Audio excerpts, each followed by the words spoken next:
Alright, so what we're showing you today is what you're getting with the GL1000 package, and not only what it is, but we'll go over each item. The unit ships in a box like this. Your target is in there, and then the other items are in there, and they're all packaged together. First of all, let me go over this target.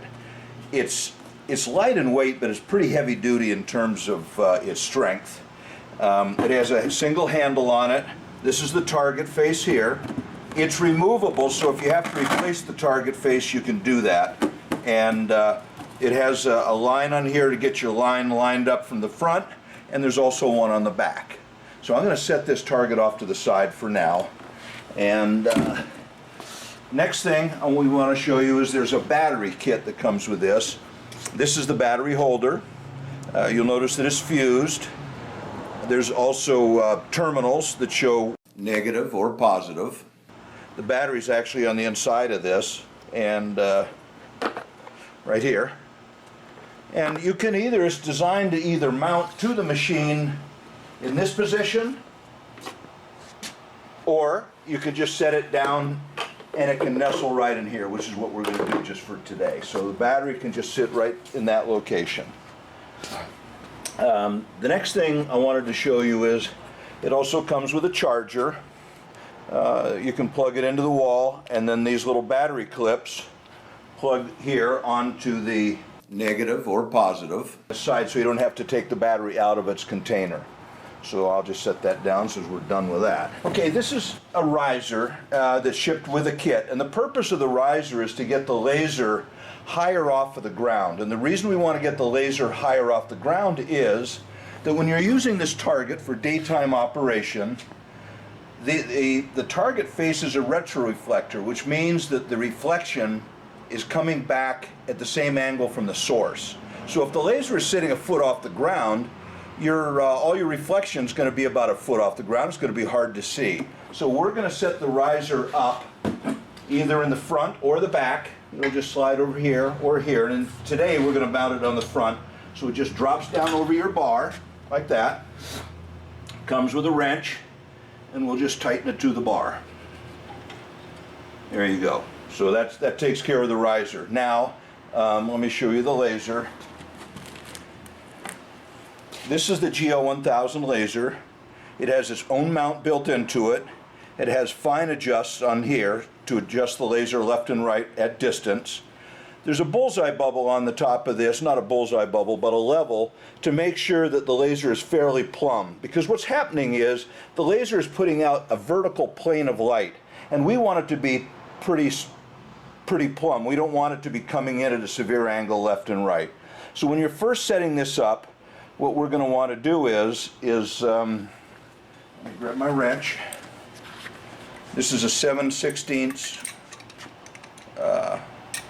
or a crescent wrench.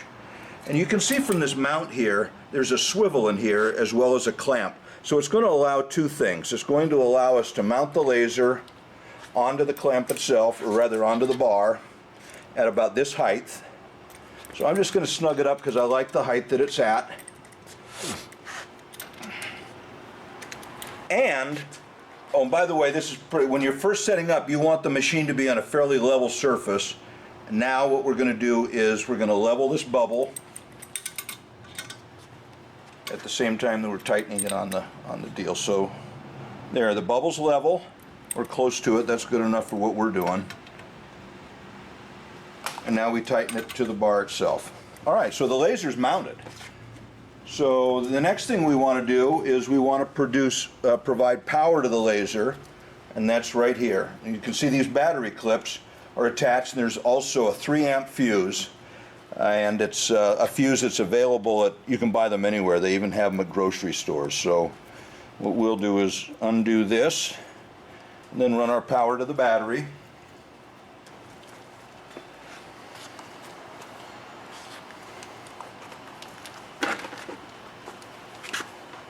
And it's black is negative, red is positive. You have a switch on the back of the laser right here, and what you do is when you activate that switch, it's going to turn the laser on, and as you can see, the laser is it's on. Let me show you what it looks like on the ground at real close distance. So, basically, the period of time that it took for me to explain this and mount it up is the period of time that it's going to take you to actually hook it up to your machine. The only other procedure that we want to do at this point is, initially we want to make sure that the laser is fairly true to the machine so you're not going to run out of adjustment room on your knobs. And the way you do that is, we'll go outside, we've snapped just a short line, and we'll go out right now and we'll just square the laser up so that we can get going. Alright, so what we're going to do is we want to get the machine, we have a very short chalk line as you can see, but I want to get the machine running true with the line, and that's pretty true right now. We've set the target at the far end, but you notice that the laser beam is not on it. So what I'm going to do is, I'm going to do a rough adjustment here, and the easiest way, frankly, is just to loosen this and aim the entire laser so that it's striking your target. You see the laser on the target there? And the reason we're doing this is so we're not going to, now the laser's pretty true to the machine, and we're not going to run out of adjustment room on the fine adjusts in the future on any of our, you know, calibrations or whatever. So that's it. We have hooked it up to the machine. This is how long it would take you to do it. And then the next procedure after this is calibration, and that takes about 5 minutes, and we have a video for that as well. So the laser's hooked up, we're ready to go on the machine, and good striping. This will save you about $40,000 plus a year. All right, so a couple of more, you know, I want to just talk about the target just a little more. You're going to be spending a lot of time looking at it because the target is what's going to be your focal point in the future.